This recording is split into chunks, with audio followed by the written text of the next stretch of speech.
Assalamualaikum warahmatullahi wabarakatuh. Alhamdulillah. Wassalatu wassalamu ala rasulillah wa ala alihi wa sahbihi wa man tabi'ahu wa wala. Wa ba'd. Pemirsa Islam TV dimanapun Allah subhanahu wa ta'ala berfirman, Ya ayyuhalladzina amanu ittaqullaha haqqa tuqatih wa la tamutunna illa wa antum muslimun. Wahai orang-orang yang beriman, bertakwalah kalian kepada Allah dengan sebenar-benarnya takwa. Dan kata Allah SWT menutup ayat ini, jangan sekali-kali kalian mati kecuali berada dalam keadaan muslim. Pemirsa Islam TV dimanapun Anda berada, bersyukur kita panjatkan kepada Allah SWT. Allah masih memberikan kepada kita sehat dan sempat.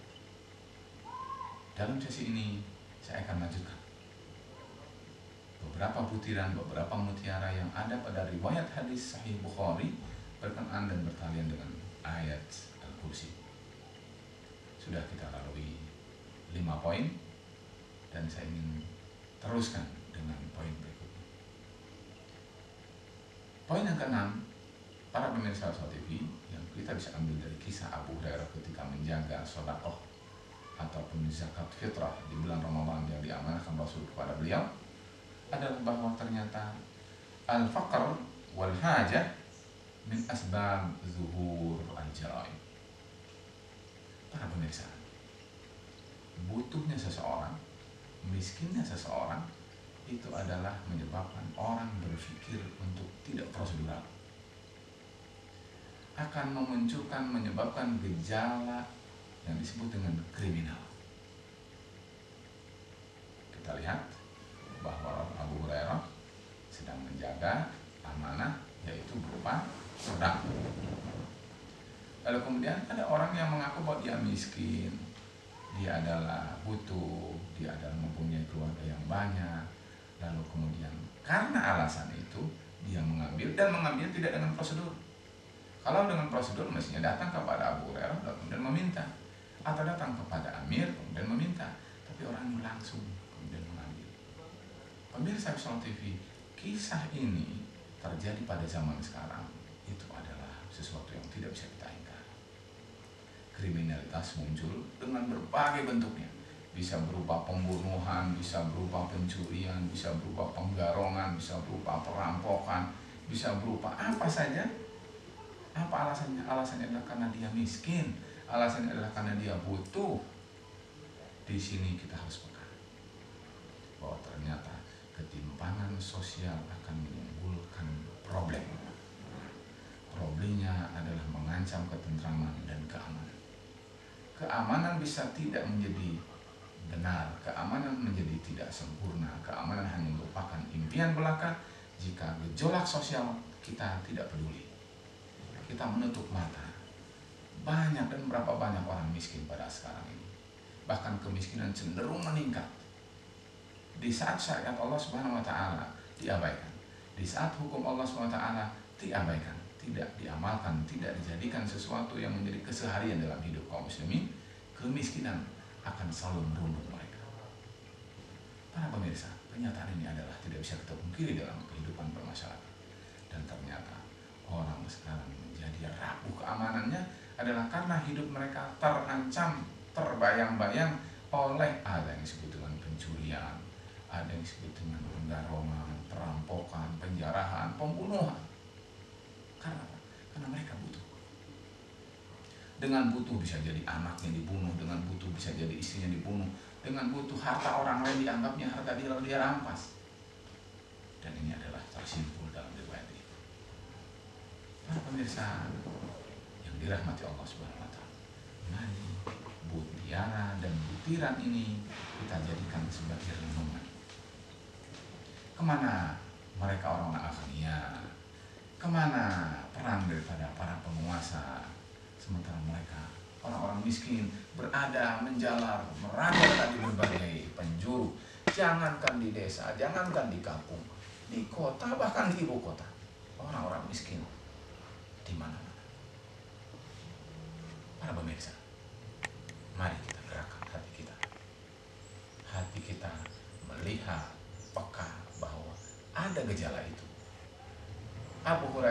tersentuh rasanya dengan itu adalah kemudian seperti yang saya ceritakan. Tetapi intinya adalah bahwa orang itu datang untuk mencuri dan mengambil dengan cara yang tidak prosedur. Kenapa? Adalah karena terdorong oleh kebutuhan.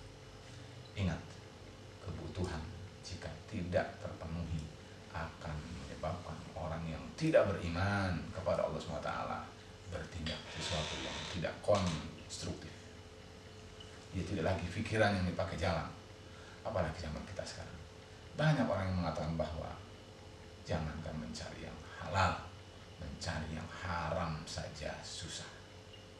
Para pemirsa Wisol TV dimanapun Anda berada, ingat poin ini. Berikutnya, para pemirsa Wisol TV yang dimuliakan Allah SWT, saya ingin juga katakan bahwa di antara yang ada sikap dalam Islam adalah bahwa ketika orang itu butuh, ketika orang itu adalah terdesak, ketika orang itu miskin, lalu berbuat seperti itu, seperti Abu Hurairah kemudian akhirnya memaafkan. Ya sudah. Kalau itu kata Abu Hurairah, membiarkan, membolehkan, menghalalkan tidak, tetapi bagaimana? Karena inilah keadaan. Akhirnya terjadilah al-afwu, terjadilah permaafan. Bahkan pada zaman Umar ibn Khattab radhiyallahu anhu, Khalifah Rashidah, itu adalah beliau menjatuhkan hukum potong tangan pada saat memang kemiskinan merajalela di mana-mana, atau pada saat bahwa orang itu datang melakukan sesuatu kesalahan itu adalah karena dia berada pada sangat butuh, sangat miskin, dan dia menganggap bahwa tidak ada solusi lain kecuali dengan cara seperti itu. Para pemirsa, ini adalah sisi bijaksana Islam. Walaupun di sisi lain ada kaidah bahwa mencuri menyebabkan dia harus potong tangan, tetapi di sisi lain ada kekecualian. Pada saat mana orang itu dipotong tangan, pada saat mana orang itu adalah tidak perlu atau bisa dimaafkan dari tuntutan potong tangan. Para pemirsa, istimewanya Islam adalah sangat fleksibel. Jadi jangan dikatakan bahwa Islam itu adalah garang, Islam itu adalah bengis, Islam itu adalah sadis, Islam itu adalah sesuatu hak asasi manusia. Tidak. Ada hukum yang harus dikaji dan diulang bahwa kenapa orang itu mencuri? Apa motivasinya? Apa menjadi dorongan sehingga dia melakukan kriminal seperti itu?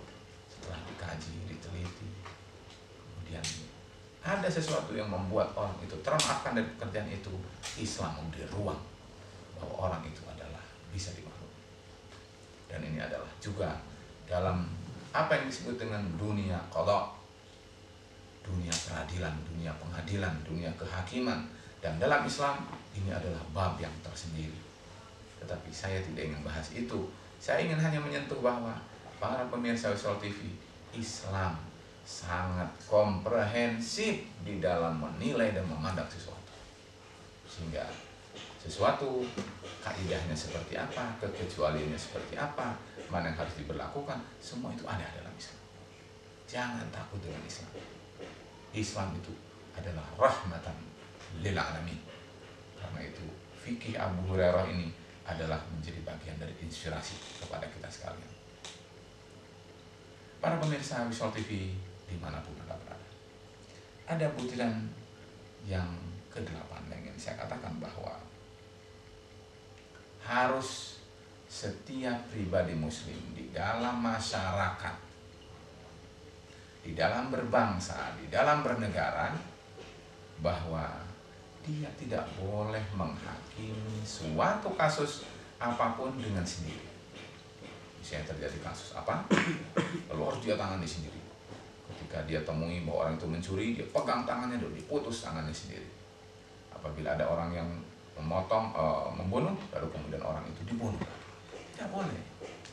Ingat, Abu Hurairah mengatakan di sini bahwa la arfa'annaka ila Rasulillah sallallahu alaihi wasallam. Ya fulan, apa kamu tidak takut? Aku laporkan nih perkaramu kepada Rasulullah. Rasulullah pada saat itu adalah Amirul Mukminin. Abu Hurairah pada saat itu adalah termasuk perkara yang diamanahi mendapat wakalah, muwakkalun, mendapat amanah untuk menjaga harta, dan ini adalah milik negara. Beliau tidak menindak sendiri. Katanya, pulang, aku laporkan kamu kepada pemerintah, kepada Rasulullah SAW. Ini adalah yang harus kita jadikan sebagai mutiara dalam kehidupan kita. Kenapa kita menjadi kisruh? Kenapa kita menjadi ribut? Kenapa kita menjadi satu sama lain, bahkan sampai berujung pada tumpah darah? Karena apa? Karena masing-masing itu menindak suatu tindakan dan kasus sendiri-sendiri. Bayangkan, misalnya adalah bahwa apabila ada orang yang menabrak sesuatu di jalan, langsung terkadang dia banjur oleh bensin lalu dibakarnya. Dan kasus ini adalah tidak asing bagi pendengaran kita. Ada berbagai kasus yang kasus itu ditindak oleh masyarakat sendiri. Ingin saya katakan bahwa dilarang bertindak sendiri di luar prosedur yang ada. Serahkan pada yang berwenang, biarkan yang berwenang yang akan dituntut oleh Allah Subhanahu wa taala pada hari kiamat. Kalau seandainya mereka tidak menunaikan apa yang menjadi keharusan mereka untuk menindak mereka orang-orang yang bersalah dan berdosa, maka bukan kita yang salah, mereka yang bersalah. Sebaliknya, ketika kita bertindak sendiri dan menindak perkara dan kasus itu dengan sendiri tanpa prosedur yang sah, itu justru dosanya berbalik pada kita. Karena kita adalah telah bertindak tidak sesuai dengan prosedur. Syariat Islam mengatur dengan tegas seperti ini. Abu Hurairah memberi, dan karena itu kita harus tiru. Setiap ada kasus, setiap ada tindakan ada di dalam masyarakat, jangan kita tindak sendiri. Kita tangkap orang itu, tetapi jangan kita eksekusi. Serahkan pada yang berwajib, serahkan pada berwenang. Dan orang yang berwenang, namanya juga dia berwenang. Orang yang disebut dengan berwajib, namanya juga berwajib. Berarti dia mempunyai kewenangan, dia mempunyai kewajiban untuk melakukan eksekusi atas apa yang menjadi sanksi dari kesalahan orang ini sesuai dengan kasusnya secara proporsional. Pak pemirsa Wisma TV dimanapun Anda berada, sungguh, kalau saja orang mau berpikir, Islam itu bijaksana.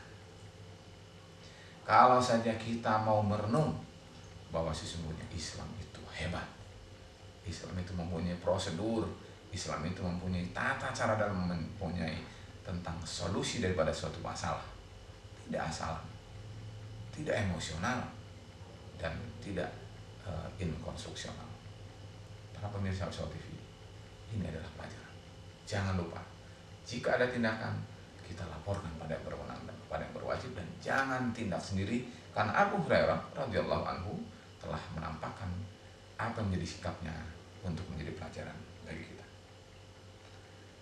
Yang kesembilan yang ingin saya sampaikan dari mutiara hadis atau mutiara ayat dari tadi itu adalah bahwa pemerintah diperlukan saat ini. Disinilah urgensi adanya pemerintah. Disinilah kedudukan peran daripada pemerintah. Ketika ada kasus, jangan dibiarkan. Jika dibiarkan, masyarakat akan menjadi korban. Seolah itu menjadi pembenaran. Lalu akan yang berbahaya adalah terjadi hilangnya percaya pada pemerintah. Kenapa? Kalau kita gali, kenapa sih orang itu bertindak sendiri? Maka pemerintah harusnya berintrospeksi. Jangan-jangan ada krisis kepercayaan di mana mereka tidak lagi percaya. Jangan-jangan kalau kita serahkan juga tidak akan ditindak. Jangan-jangan kalau kita berikan pada mereka tidak akan terjadi solusi. Kezoliman, ketidakadilan menyebabkan krisis lain dalam masyarakat.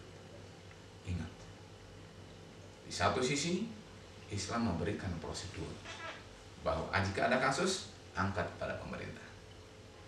Tapi di sisi lain pemerintahnya tidak boleh diam, peka, sensitif, dan tanggap.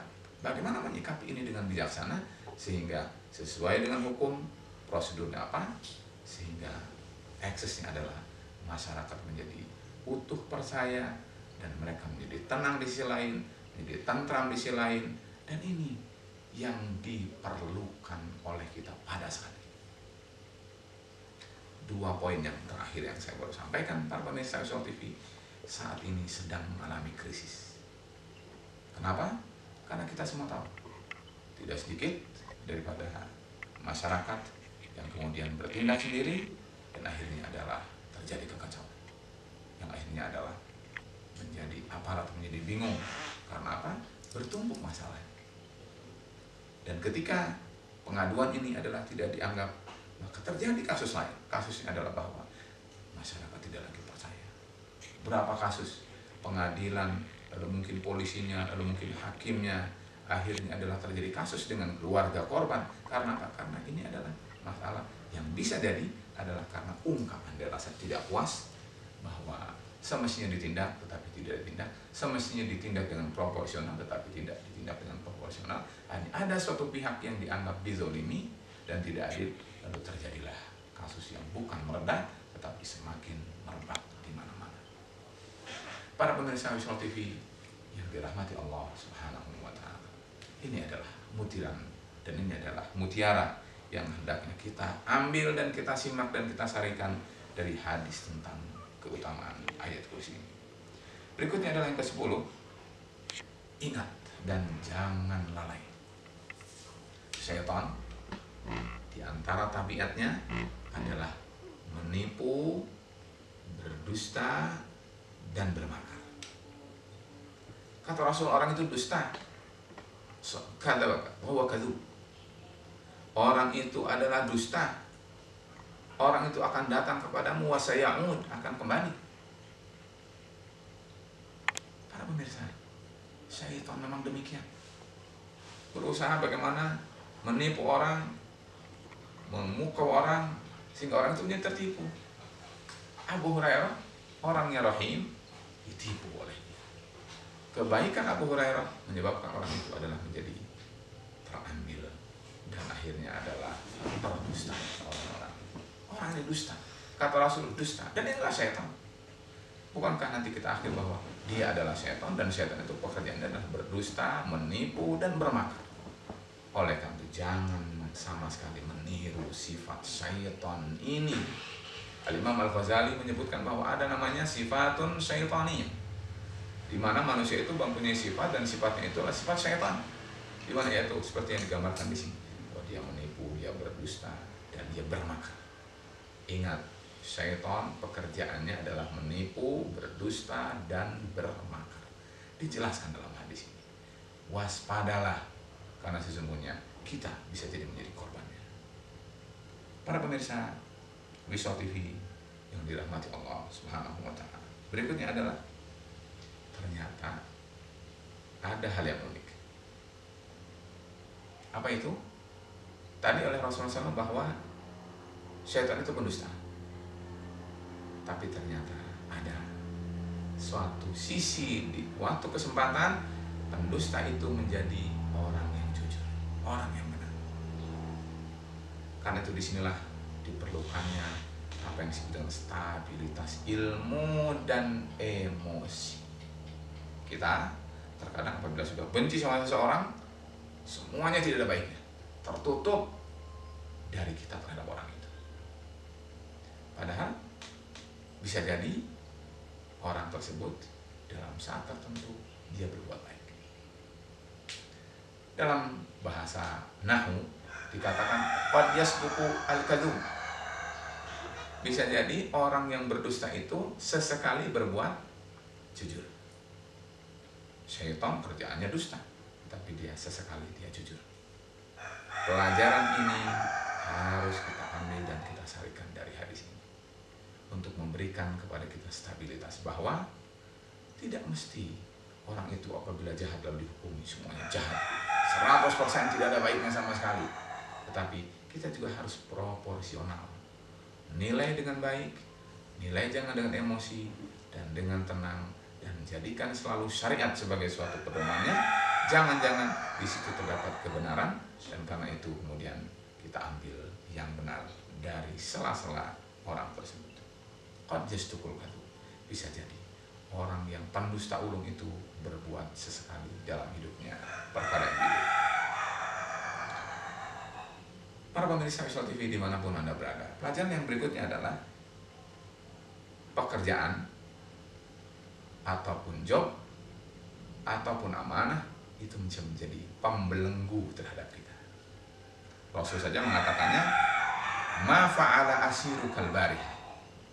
Kata Rasul bertanya kepada Abu Hurairah, wahai Abu Hurairah, apa yang sudah dikerjakan kepadamu oleh yang membelenggumu? Asir. Seolah Abu Hurairah adalah asir. Asir itu adalah orang yang terbelenggu. Nah, para pemirsa TV dimanapun Anda berada, bahwa ternyata orang akan terbelenggu dengan kerjaan. Dan ini harus hati-hati. Pekerjaan kita di dunia ini adalah berhamba kepada Allah, mengabdi kepada Allah, mendekatkan diri kepada Allah. Tidak boleh lalai dengan Allah Subhanahu wa ta'ala, tidak boleh lupa terhadap Allah. Dan jangan sampai dunia, harta itu menjadikan kita menjadi lalai. Kata Allah Subhanahu wa ta'ala, la tulhikum amwalukum wala auladukum an dzikrillah. Janganlah sekali-kali harta kalian, anak-anak kalian menjadi kalian lalai dari mengingat Allah Subhanahu wa ta'ala. Pekerjaan kita berapa banyak? Kaum muslimin saat ini sibuk sejak mereka bangun pagi sampai dengan mereka tidur di malam hari, sibuk. Kenapa? Karena menumpuk dan selalu ingin bertambah dan semakin megah. Lalu dia tidak sadar bahwa kesibukan itu telah membelenggu dia dan menjadikan dia lalai dan jauh dari Allah Subhanahu wa ta'ala.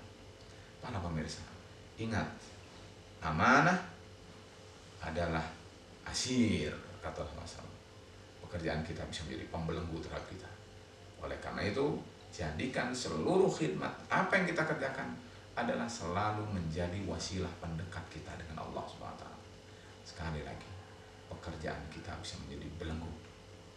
Jika kita tidak pandai untuk memanagenya, maka belenggu itu akan bukan menjadikan kita dekat dengan Allah, tapi menjadi jauh dari Allah Subhanahu wa ta'ala. Lalu Allah akan murka kepada kita. Mutiara ini harus kita serap dari hadis ini. Para pemirsa Visual TV dimanapun Anda berada, berikutnya adalah yang ke-13. Yang ingin saya katakan adalah bahwa Rasul Shallallahu Alaihi Wasallam terkadang mengetahui perkara-perkara yang baik.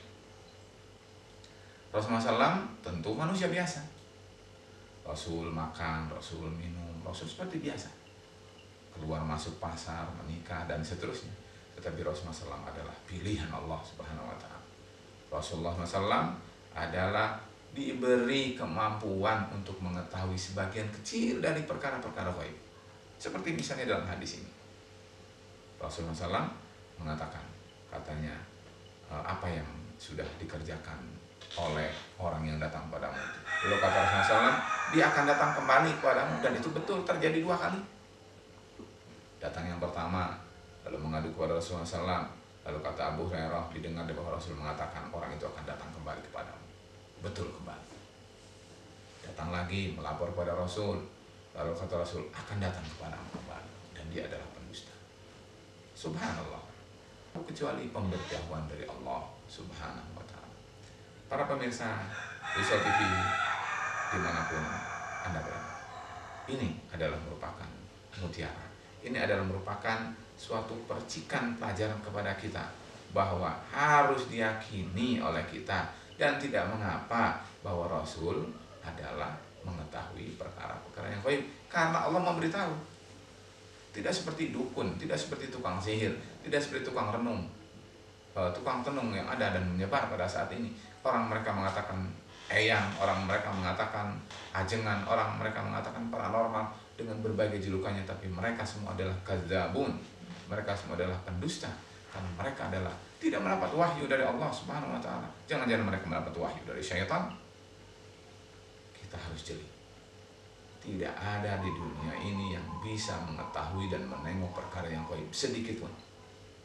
Karena Allah SWT berfirman, wa indahu mafatihul ghaibi la ya'lamuha illallah.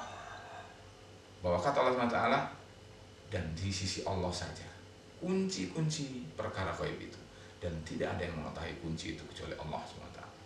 Jangankan isinya, kuncinya saja tidak ada yang tahu kecuali hanya Allah.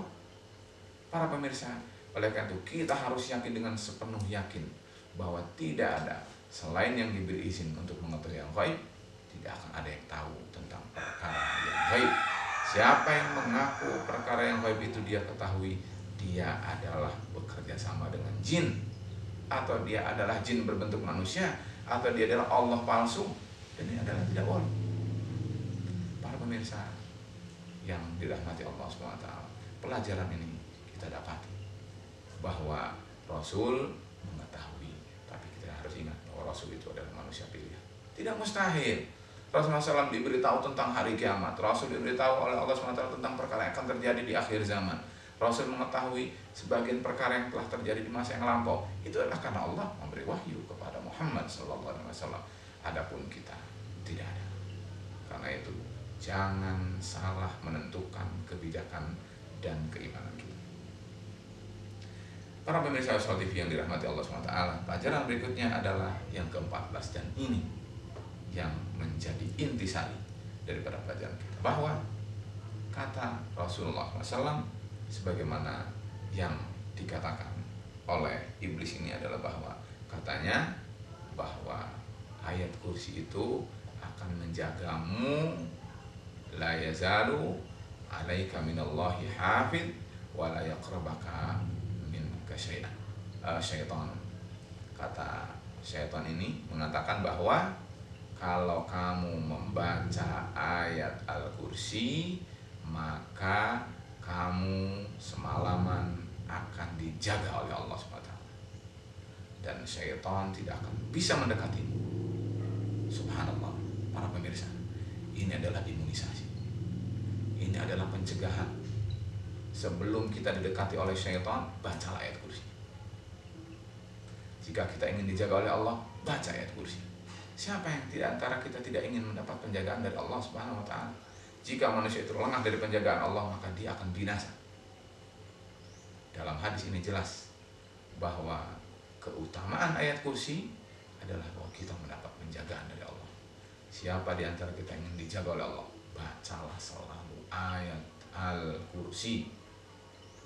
Dan siapa yang tidak ingin didekati oleh syaitan, bacalah selalu ayat kursi. Dua perkara yang sangat kita butuhkan dalam hidup, para pemirsa. Pertama adalah penjagaan, dan yang kedua dihindarkan dari syaitan. Kalau Allah jaga, berarti kita dapat manfaat. Dijaga dari miskin, berarti kita cukup. Dijaga dari bahaya, berarti kita selamat. Dijaga dari celaka, dan itu adalah keperluan kita. Kalau Allah SWT lindungi kita dari syaitan, maka kita menjadi orang yang selalu lurus, berada di atas jalan yang lurus. Mata kita tidak terpedaya untuk menengok ke kanan dan ke kiri, yang itulah bisa jadi mengilaukan pandangan kita, lalu akhirnya kita menjadi tergoda dan sesat.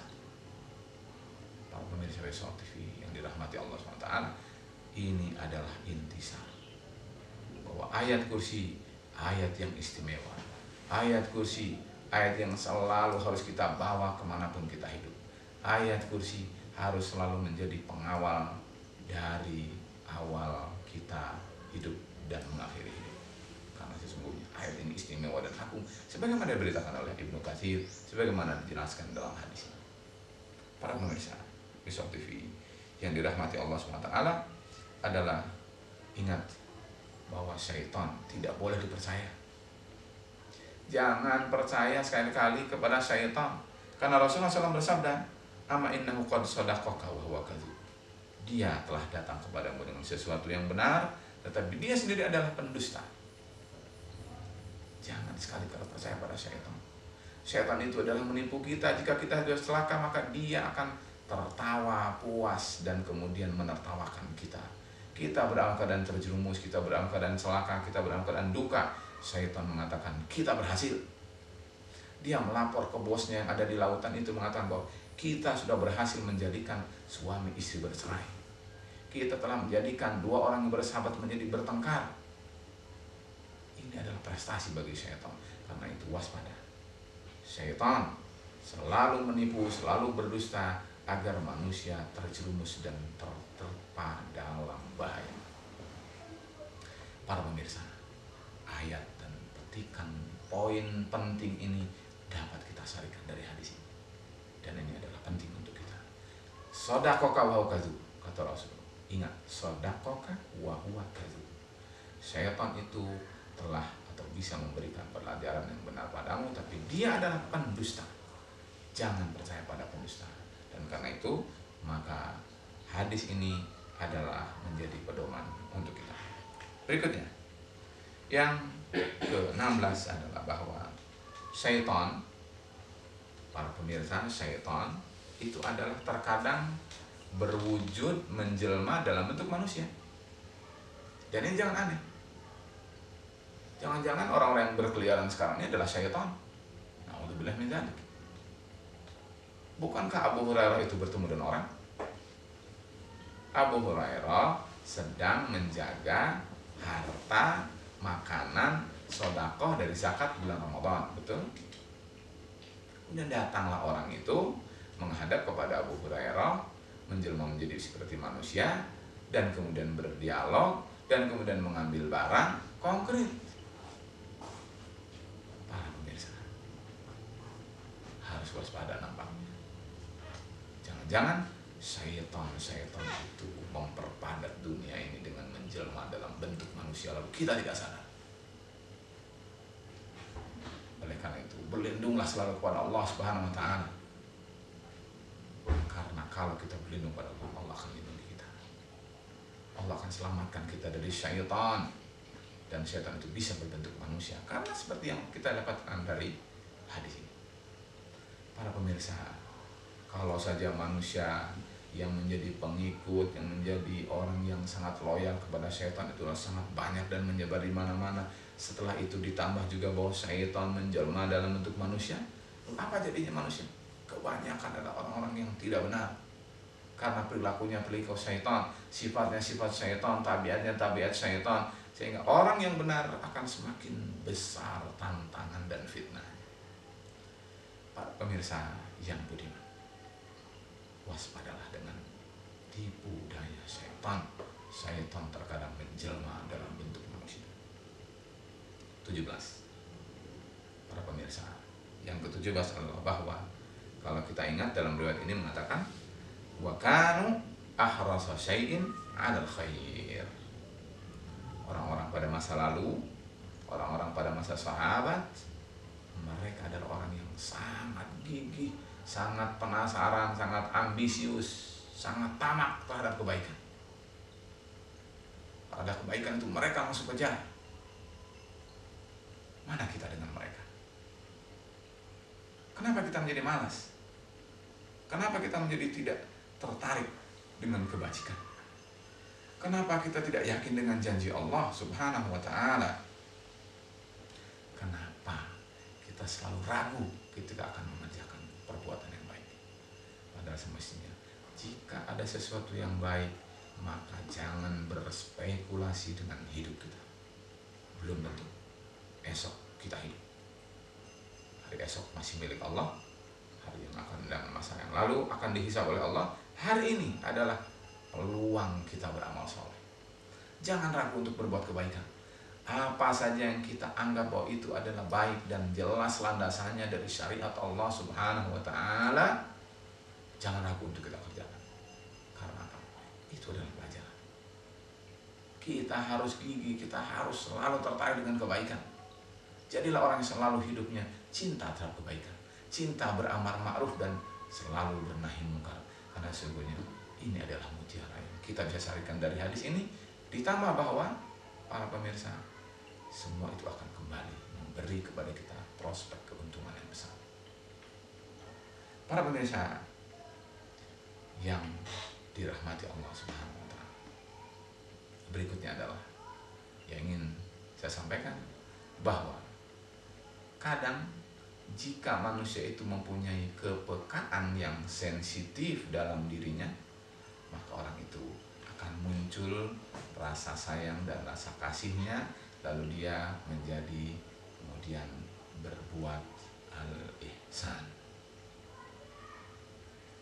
Kenapa orang itu menjadi berbuat buruk, menjadi sadis, menjadi kejam? Karena tidak ada rasa sayangnya. Mari kita tumbuhkan rasa sayang ini, rahmat ini kita tumbuhkan dengan punya rasa sensitif sayang maka sesungguhnya kita akan bisa berpeluang menjadi orang yang berbuat baik. Abu Hurairah adalah contohnya dalam kasus ini. Orang itu tersentuh sehingga nuraninya yang tersentuh, lalu akhirnya berbuat ihsan. Ya sudah, kalau gitu tidak masalah. Nah, para pemirsa yang dirahmati Allah Subhanahu wa Ta'ala, ini adalah pelajaran. Masa anak membunuh bapaknya sendiri, anak membunuh ibunya sendiri, neneknya dia cincang-cincang? Kenapa tega seperti ini? Ini adalah sudah kehilangan rahmat. Padahal kalau kita ingat dengan hadis Rasulullah Shallallahu Alaihi Wasallam, kata Rasulullah, ar-rahimun yarhamuhumur rahman. Orang-orang yang punya rasa sayang itu, orang-orang yang punya rahmat itu, orang itu akan disayangi oleh yang maha rahmat, yaitu Allah SWT. Karena itu kata Rasulullah SAW, irhamu man fil ardi yarhamukum man fis sama. Sayangi oleh kalian yang di bumi, niscaya akan menyayangimu yang di langit. Para pemirsa Wisol TV yang dirahmati Allah SWT, kita sekarang perlu memunculkan nilai Islam yang selalu disalahpahami ini, bahwa Islam adalah agama rahmat. Islam menyeru kepada kasih sayang. Dengan kasih sayang itu adalah membuat seseorang menjadi berbuat ihsan, menjadi berbuat baik kepada sesama. Yang kemudian saat ini adalah masih sangat krisis. Oleh karena itu, marilah kita tumbuhkan rahmah ini, dan nilai-nilai yang terdapat dalam hadis ini adalah sesuatu yang harus ada, muncul kepada kita. Hadis ini menerangkan tentang keutamaan ayat kursi. Dan ayat kursi ini adalah ayat yang agung. Dan betapapun demikian, riwayat dan kisah tentang ayat kursi ini telah memberikan pancaran-pancaran kepada kita berbagai nilai luhur yang semestinya kita semua adalah patut untuk dapat meniru dan mengaktualisasikannya dalam kehidupan kita sehari-hari. Para pemirsa Wisol TV yang dirahmati Allah Subhanahu wa Ta'ala, inilah sekelumit berkenaan dengan masalah apa yang bisa kita sarikan dari kisah Abu Hurairah bersama harta zakat sedekah bulan Ramadan, sebagaimana diriwayatkan oleh Al-Imam Al-Bukhari di dalam kitab Sahih Al-Bukhari. Mudah-mudahan kita semua termasuk orang yang dapat mengambil manfaat, dapat menyerap nilai, dan dapat mengambil pelajaran untuk kita jadikan sebagai suatu renungan dan perbaikan dalam perilaku hidup kita sehari-hari. Ingat bahwa kita perlu menengok sering terhadap berbagai peri kehidupan masa lalu dari orang-orang yang saleh, dari hadis-hadis Rasul, termasuk diantaranya hadis tentang ayat kursi yang barusan kita bahas dan kita tuntaskan itu. Mudah-mudahan Allah senantiasa memberikan kepada kita petunjuk menuju jalan yang lurus, dan Allah SWT memberikan kepada kita istiqomah, selalu tetap di atas jalan Allah Subhanahu wa Ta'ala sampai kita bertemu dengan Allah Subhanahu wa Ta'ala. Mudah-mudahan bermanfaat. Wassalamualaikum warahmatullahi wabarakatuh.